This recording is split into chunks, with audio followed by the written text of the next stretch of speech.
નમસ્કાર મિત્રો, આજે આપણે ઇકોનોમેટ્રિક્સમાં કોરિલેશન અને રિગ્રેશન વિશે એટલે કે સહસંબંધ અને રિગ્રેશન વિશે માહિતી મેળવશું. સહસંબંધ અને કાર્યકારણતા. બે ચલ વચ્ચેનો સહસંબંધ માત્ર એટલું સૂચવે છે કે બે ચલ વચ્ચે કોઈ પ્રકારનો સંબંધ છે, પરંતુ એનો અર્થ એ નથી થતો કે એક ચલ જે છે એ બીજા ચલનું કારણ છે. અહીં કોરિલેશન એટલે કે સહસંબંધ શું દર્શાવે છે? એક ચલ બીજા ચલ સાથે કેવી રીતે જોડાયેલું છે, એનું કાર્યકારણ છે કે નહીં, એટલે એક ચલ બીજા ચલ ઉપર અસર કરે છે કે નહીં, અથવા તો બીજા ચલ જે છે એ પહેલા ચલ ઉપર અસર કરે છે કે નહીં, તે દર્શાવતું નથી. તે માત્ર સંબંધ જ દર્શાવે છે કે હા, આ બે જોડાયેલા છે અથવા તો નથી. અન્ય શબ્દોમાં કહીએ તો કારણ અને પરિણામનો સંબંધ હોવો સહસંબંધ માટે આવશ્યક નથી. કારણ અને પરિણામ જે છે એ સહસંબંધ માટે અનિવાર્ય નથી, એ ખાલી સંબંધ જ દર્શાવશે.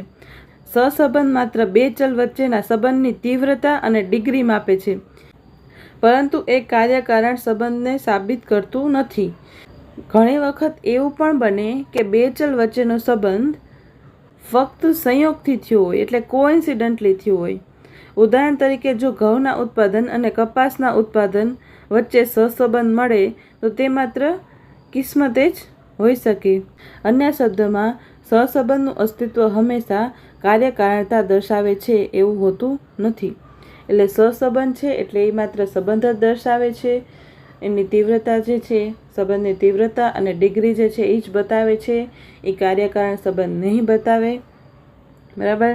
કે આ વેરિયેબલ જે છે એ બીજા વેરિયેબલ ઉપર અસર કરે છે કે બીજું વેરિયેબલ પહેલા વેરિયેબલ ઉપર અસર કરે છે કે નહીં, તે બતાવતું નથી. સહસંબંધ તે બતાવશે નહીં. હવે આપણે આગળ જોઈએ સહસંબંધના પ્રકારો. બે ચલ વચ્ચેના સંબંધના સ્વરૂપને આધારે સહસંબંધને મુખ્યત્વે 3 શ્રેણીઓમાં વર્ગીકૃત કરી શકાય છે: ધન અને ઋણ સહસંબંધ, સુરેખ અને વક્રરેખીય સહસંબંધ, સાદો અને બહુવિધ સહસંબંધ. તો હવે સૌથી પહેલાં આપણે ધન અને ઋણ સહસંબંધ એટલે કે પોઝિટિવ કોરિલેશન, નેગેટિવ કોરિલેશન વિશે સમજીએ.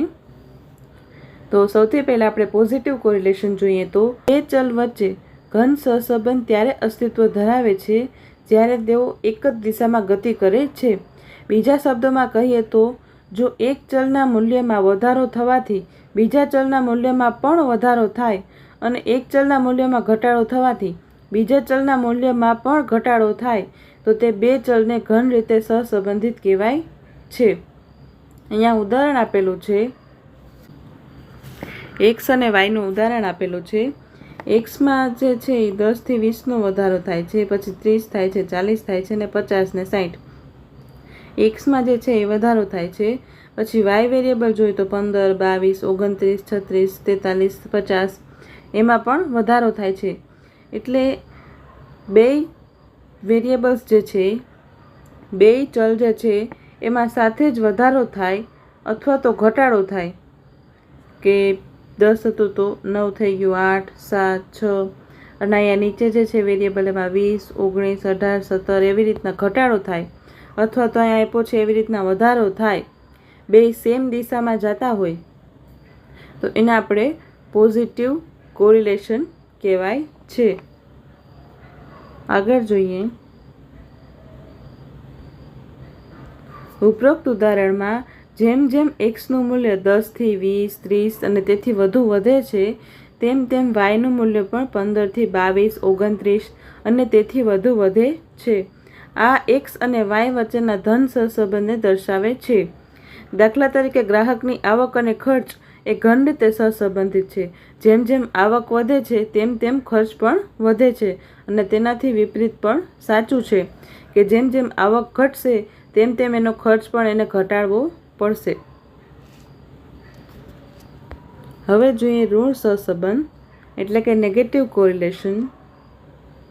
બે ચલને ઋણ રીતે સહસંબંધિત કહેવાય છે જો તે બે ચલ વિરુદ્ધ દિશામાં ગતિ કરે.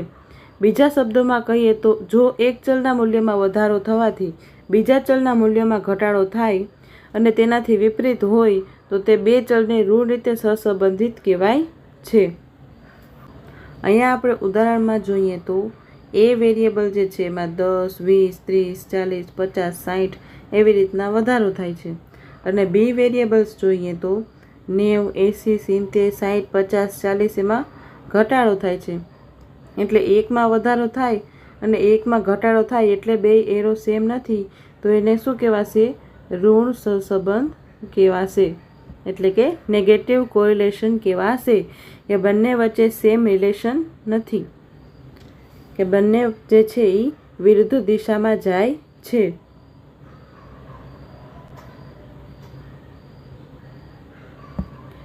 ઉપરોક્ત ઉદાહરણમાં જેમ જેમ એનું મૂલ્ય વધે છે તેમ તેમ બીનું મૂલ્ય ઘટે છે.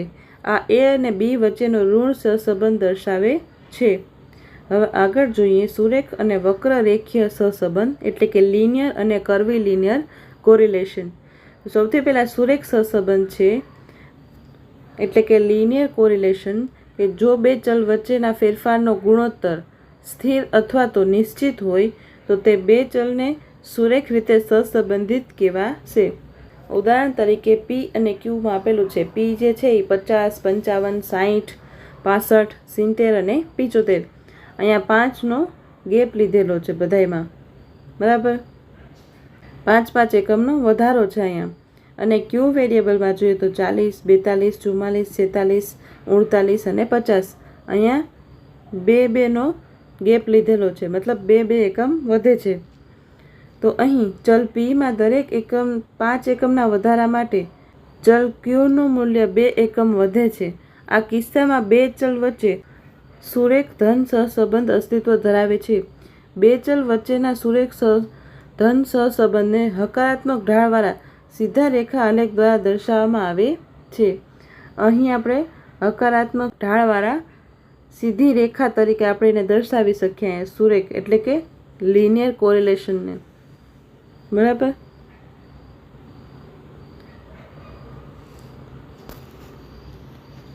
બીજી તરફ એ અને ડીને આપણે જોઈએ તો એમાં જે છે 70, 60, 50, 40, 30 અને 20, એટલે 10નો ઘટાડો થાય છે અહીંયા.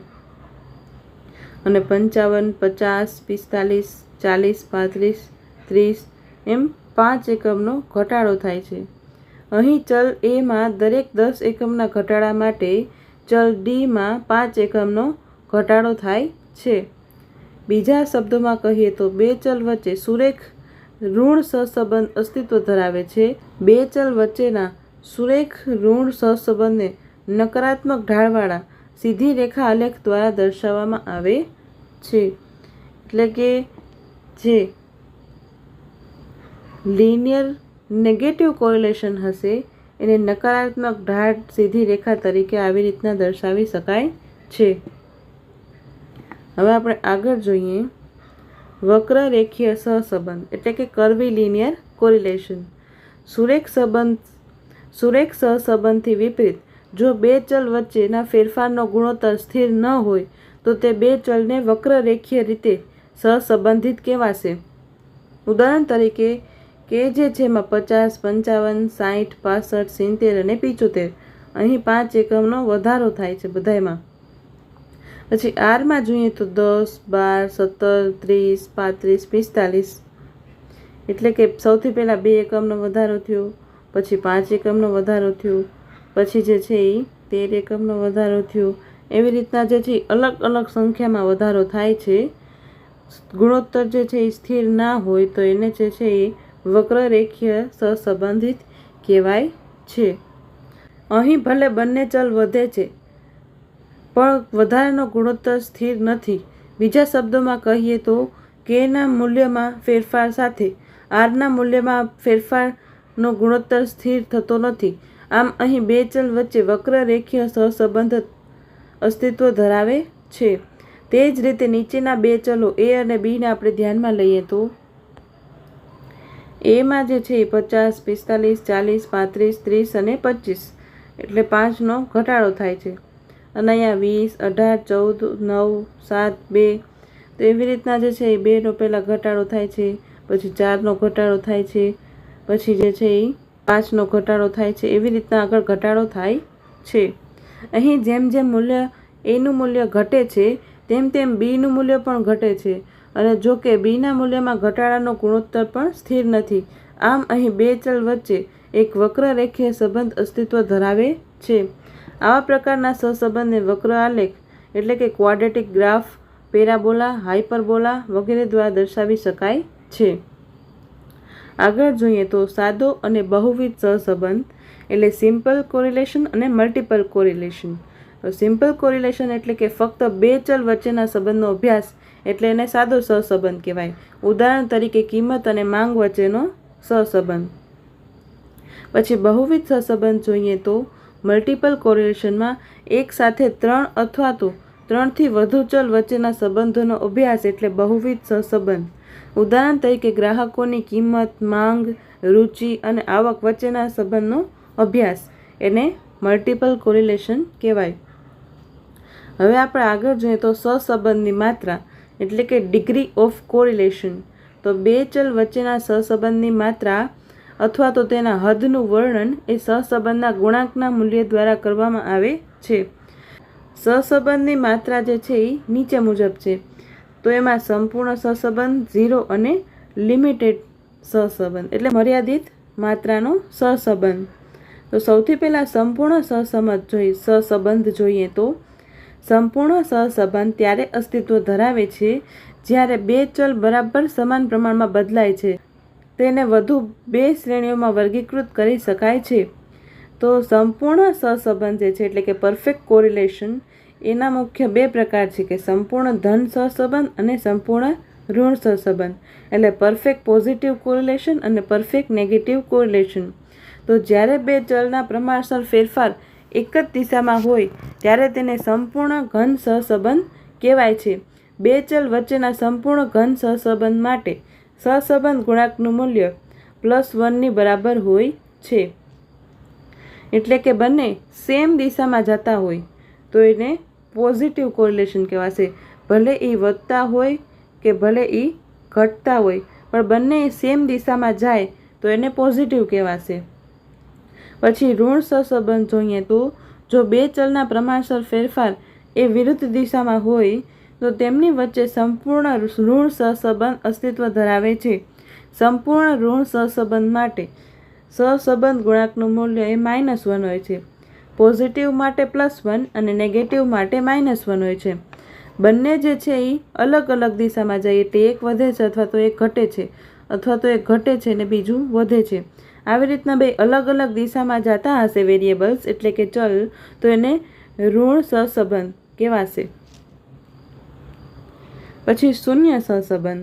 તો જો બે ચલ વચ્ચે કોઈ સંબંધ ન હોય એટલે કે એક ચલમાં થતા ફેરફારની બીજા ચલના ફેરફારમાં કોઈ અસર થાય નહીં તો તે ચલોમાં સહસંબંધનો અભાવ છે. શૂન્ય સહસંબંધ માટે સહસંબંધનું ગુણાંકનું મૂલ્ય 0 બરાબર હોય છે.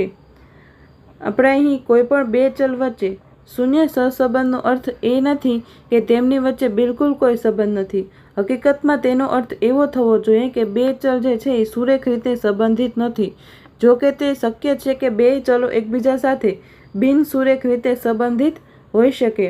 એટલે કે લિનિયર જે છે એનામાં કોરિલેશન નથી. સુરેખ એટલે શું તો કે લિનિયર એનામાં કોઈ સંબંધ નથી પણ નોન લિનિયર એટલે કે બિનસુરેખ રીતે સંબંધિત હોઈ શકે છે. ખાલી શૂન્ય સહસંબંધ એટલે આપણે શું કહીશું કે એના બે વેરિયેબલ્સ વચ્ચે કોઈ સંબંધ નથી પણ આ વેરિયેબલનું ત્રીજા વેરિયેબલ સાથે અથવા તો ચોથા વેરિયેબલ સાથે સહસંબંધ હોઈ શકે છે. એટલે બિનસુરેખ રીતે સહસંબંધિત હોઈ શકે છે. પછી બીજો પ્રકાર જોઈએ તો મર્યાદિત માત્રાનો સહસંબંધ. તો સંપૂર્ણ સહસંબંધ અને શૂન્ય સહસંબંધની ચરમસીમાઓ વચ્ચે મર્યાદિત માત્રાનો સહસંબંધ અસ્તિત્વ ધરાવે છે.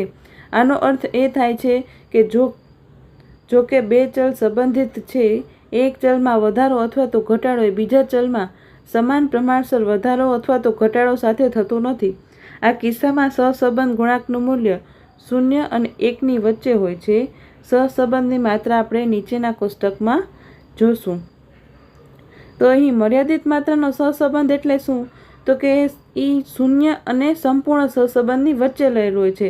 એટલે સંપૂર્ણ નથી હોતો અને શૂન્ય પણ નથી હોતો. તેની વચ્ચે જે હોય છે એને મર્યાદિત માત્રાનો સહસંબંધ કહેવાય છે. હવે આપણે અહીંયા ડિગ્રી ઓફ કોરિલેશન અહીં પરફેક્ટ કોરિલેશન હશે ત્યારે પોઝિટિવ હશે એટલે ઘન હશે ત્યારે એનો ગુણાંક +1 હશે અને નેગેટિવ હશે ત્યારે -1 હશે. વેરી હાઈ કોરિલેશન હશે ત્યારે 0.75 થી લઈને 1 સુધી હશે. અહીંયા પ્લસમાં હશે અને અહીંયા માઇનસમાં 0.75 થી લઈને -1 સુધી. મોડરેટ ડિગ્રી હશે ત્યારે 0.25 થી લઈને 0.75 સુધી, +0.75 અને અહીંયા -0.75 સુધી. અને લો ડિગ્રી હશે ત્યારે 0 થી લઈને +0.25 સુધી અને અહીંયા જે છે એ 0 થી લઈને -0.25 સુધી. અને 0 જ્યારે હશે ત્યારે 0, 0, 2માં કહેવાશે. આવી રીતના જે છે એ કોરિલેશનની ડિગ્રી જે છે એ માપવામાં આવે છે. કોરિલેશન જે છે એ +1 થી લઈને -1 સુધીની રેન્જમાં હોય છે.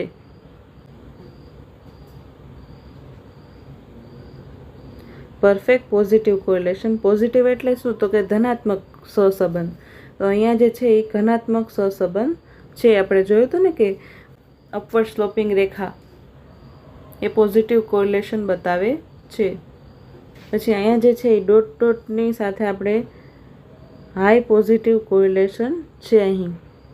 અને અહીંયા જે છે એ ડોટ અલગ અલગ છે, આપણે રેખા દોરી શકશું નહીં એટલે અહીંયા લો પોઝિટિવ કોરિલેશન છે. પછી અહીંયા તો આપણે કોઈ પેટર્ન દેખાતી જ નથી એટલે અહીંયા નો કોરિલેશન.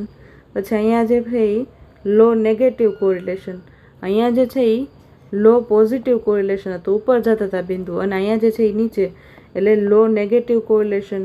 પછી હાઈ નેગેટિવ કોરિલેશન. નેગેટિવ એટલે નીચેની તરફ ઢાળ બાજુ જાય, નેગેટિવ કોરિલેશન. અને પરફેક્ટ નેગેટિવ કોરિલેશન એટલે તેનો ઢાળ જે છે એ ઋણ હોય છે. બરાબર. તો આજ માટે આટલું જ. Thanks for watching. જો તમને આ વિડીયો પસંદ આવ્યો હોય તો લાઈક કરો, શેર કરો અને ચેનલને સબસ્ક્રાઈબ કરો. તો આજ માટે આટલું જ. મળીએ નવા વિડીયોમાં. ત્યાં સુધી happy learning, keep growing and thanks for watching.